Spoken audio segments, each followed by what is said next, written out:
Hola, soy Aus. Bienvenidos nuevamente a Creaciones Poliméricas.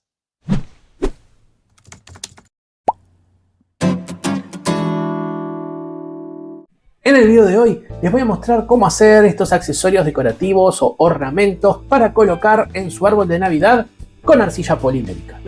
La idea es divertirnos un poco y de alguna manera mostrarles algunas ideas que les pueden a ustedes servir para colocar en su árbol de Navidad y jugar un poco con bastoncitos, con gorritos de Papá Noel, en fin, diversas formas que a ustedes les puedan permitir decorar su árbol de Navidad. También es mostrarles un poco la versatilidad de este material para que ustedes puedan ver todas las opciones que tenemos de trabajo con arcilla polimérica que las pueden poner en práctica en diversos usos.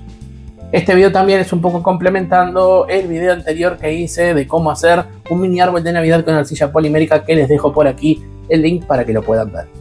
Así que sin más, los voy a ir dejando con el video.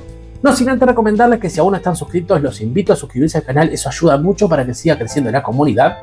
También cualquier consulta o sugerencia que tengan sobre este o próximos videos, pueden dejar en la caja de comentarios. Me gusta interactuar con la comunidad y todas sus consultas son bienvenidas. También recuerden que está la opción de membresías del canal, con el cual ustedes, si lo desean, pueden unirse y obtener algunos beneficios. Toda la información se la voy a dejar en la descripción de este video. Y aprovecho para saludar a Ina Márquez, que se ha unido al canal y ya lleva 9 meses como miembro del canal. Muchísimas gracias y un saludo para ti. Así que sin más, los voy a ir dejando con el video. Que lo disfruten.